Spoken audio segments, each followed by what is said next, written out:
You know what's worse than having no clients at all? Having clients who drain your time, your energy, and your sanity, and still leave you broke. Let me ask you this. Have you ever finished a freelance project and thought, that just wasn't worth it? You spent hours doing the work, got paid late, got ghosted half the time, and in the end, you didn't even want to add it to your portfolio. That, my friend, is what I called a time waster client. And today I'll show you how to spot these red flags early so you can dodge the headache and focus on the clients who actually respect your time. Stick around because the third sign is the sneaky, and even experienced freelancer fall for it. Sign number one, they are obsessed with the price and nothing else. If a client starts the conversation with, "What's your rate?" or "Can you give me a discount?" before even telling you what they need, that's your first red flag. Of course, budget matters, but if price is the first and only thing they care about, it's a sign they see you as a cost, not a collaborator. And here's the deal, clients who lowball from the start often end up being the most demanding. They will want you to revise the design 10 times, be on call 24/7, and then disappear when it's time to pay. Ask any freelancer who's been freelancing for more than a year, they will tell you the exact same thing. Sign number two, their project is chaos. You ask for the project brief, they don't have one.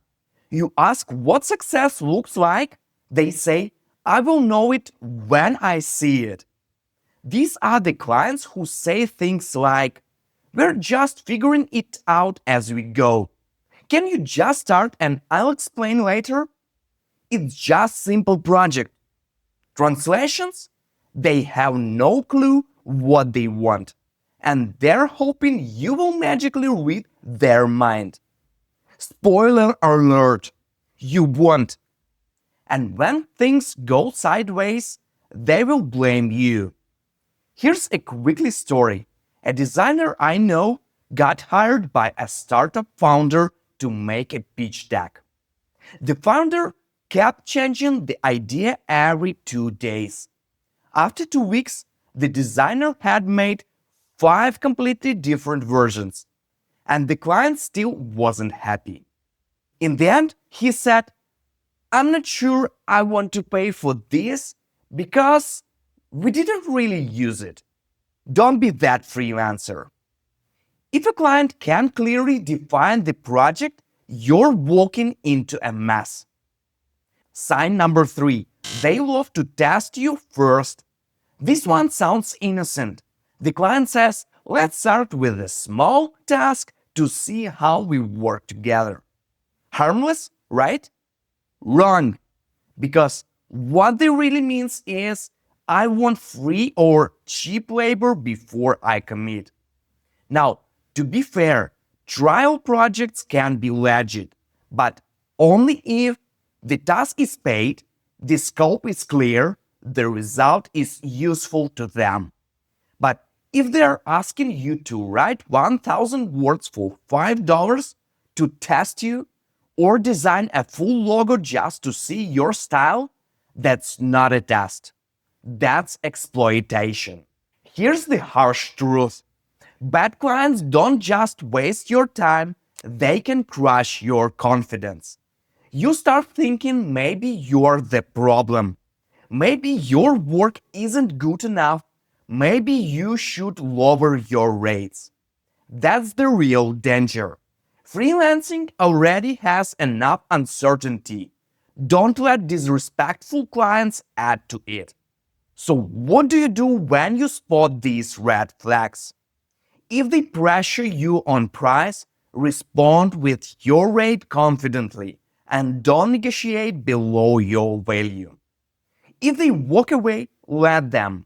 If the project isn't clear, ask detailed questions. If they can't answer, pause the proposal. If they want a test, set clear boundaries. Happy to do a trial?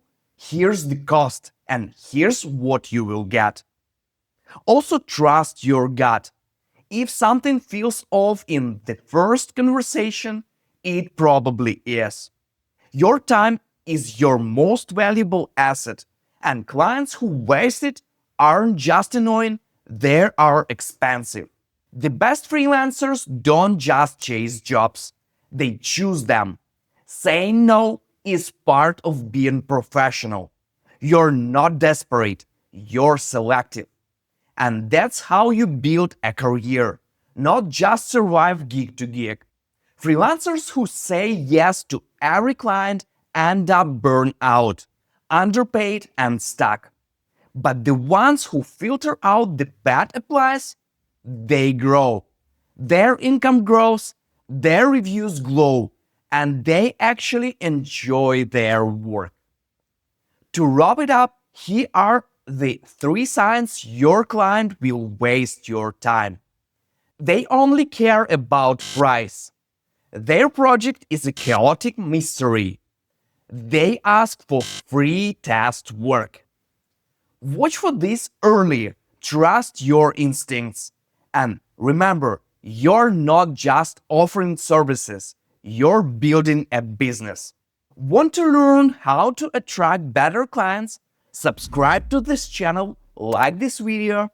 If you're serious about your freelance career, download a free guide how to build a successful freelance career in the description below.